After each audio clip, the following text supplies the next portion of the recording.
radical rabbi, and your son just decided to follow him.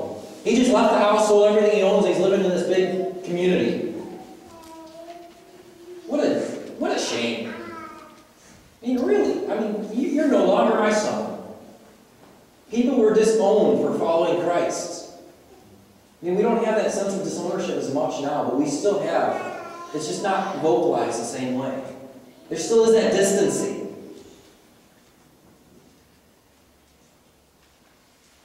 Turn a couple pages over. Maybe it's only one page for you. To Matthew 12, 46 through 50. We're going to read that. Matthew 12, 46 through 50. I am one of those who have to turn 2 pages, so a little extra work.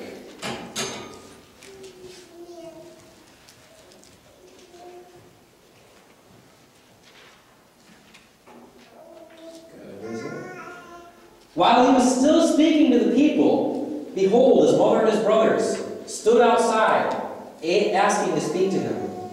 But he replied to the man who told him, "Who are my mother? Who are my brothers?"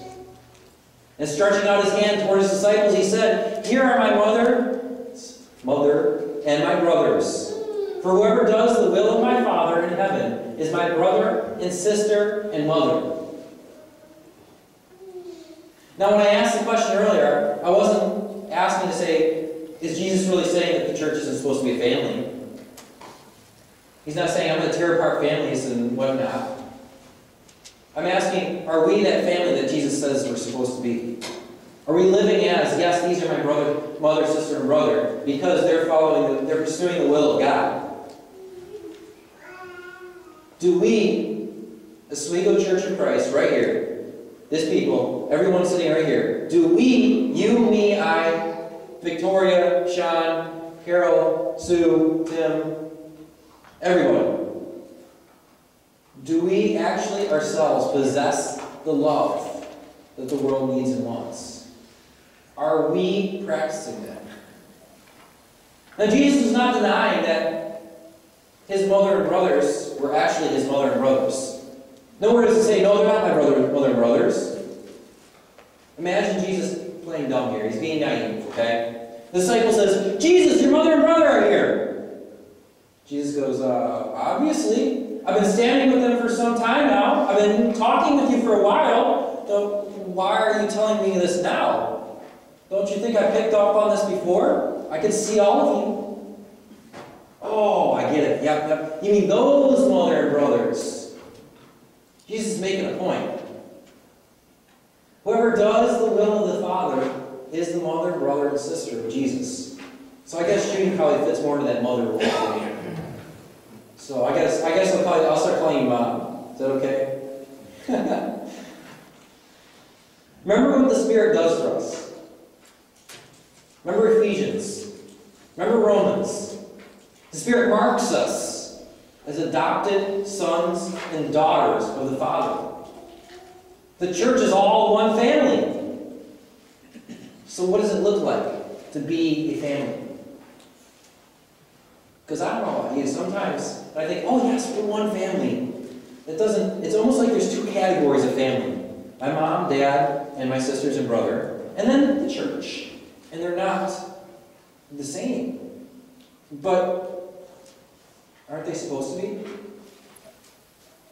So it's kind of, it's a challenging note there. How do I make you guys, how do I make all of you my family? Well, in order to start on that, I got to start thinking about, okay, well, what are my relations with my family like? How do I interact with them? What does it mean for Liz, Heidi, Anna, and Jacob to be my sisters and brothers? My sisters and brother. Instantly, when I think of them, I start to remember stories and experiences with them. One in particular makes my head hurt just thinking about it. We were out camping. I was skipping rocks, okay? My sister's maybe 5 or 6. Heidi, okay? You remember Heidi? Okay, so next time you see her, you can tell her this, okay? You can give her a hard time about this. Well, Heidi wanted to skip a rock too. Being the oldest, everything I did, they wanted to do too. So Heidi decides to skip a rock. I don't realize this. And conveniently, I'm placed between her and the water. And she chooses a big rock, not realizing you need a small, flat rock to skip. Well, Heidi throws the rock and clocks me in the back of the head. It's not so fond of a memory. I was just a little angry. And that's the reality of the situation. My relationship with my sisters, when I was younger, was defined by ups and downs, and ups and downs. We'd fight a lot, and then we'd play together. Then we'd fight a lot, and then we'd play together. Then we'd fight a lot, and then we'd fight a lot, and then we'd fight a lot, and then we'd play together. I remember attempting to flush my sister's plastic dinosaur down the toilet, because it really was mine, and she took it from me and wouldn't give it back. So I put it in the toilet and pulled the plunger. Well, the realization hit me that the dinosaur was bigger than the hole in the bottom of the toilet, so it wasn't going to go down.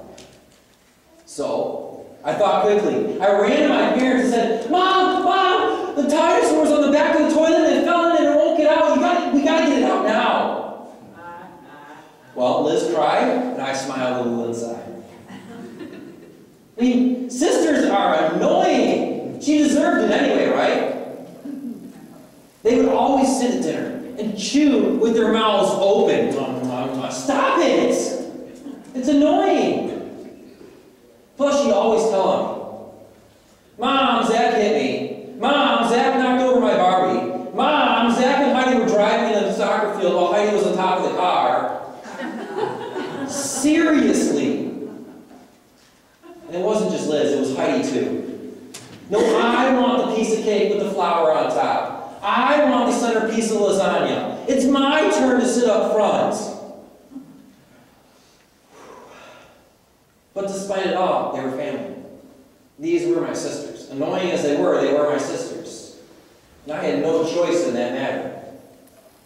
I can't get rid of them. I can't have awkward moments with them because I got to see them every day. How do you avoid someone who lives across the hallway from you? I remember when I was younger, always wishing for them to be gone. If only I was an only child. Because somehow in my mind, I would have never gotten in trouble if I was an only child. Because all my trouble stemmed from my interactions with them. If it wasn't for them, I'd never fight. I'd never do anything wrong. I'd be the perfect child. This would be great. It's like my grandpa always says, though. You can choose your friends, but you can't choose your family. Family is not optional. Isn't that also the same with the church? I couldn't choose that Brenda would be here today, whether I would like it or not. No, I like that Brenda's here. I like Brenda a whole lot. But even if I didn't like Brenda, I can't choose if she's part of this family or not. That's up to her. You can't choose who has faith and who doesn't. There are many times in my life where I would much rather be one of my friends sitting next to me at church, instead of that person who always comes and sits next to me and just talks to me when I don't want to talk. I try to pull my hand lower, but they keep talking anyway. We can't choose our family. But ultimately, I love my family. If I had met them under different circumstances, and they weren't my family, I might not love them. You ever think about that? What if you had met your family, as annoying as they are, and they weren't your family? You met them just like you would your friends. Would you love them? Because I have to say, it'd be much harder. There's something about that bond in family. That bond that's supposed to be here. Even within so-called broken families, families that have their pain and suffering and troubles, the bond of brother and sister is undeniable. Even if they can talk for years, they're still brother and sister. And there's still that connection of some form or another. No matter how weak or broken the relationship might be, they're still family. Family's not optional. You have to accept it. You have to love them because you have to.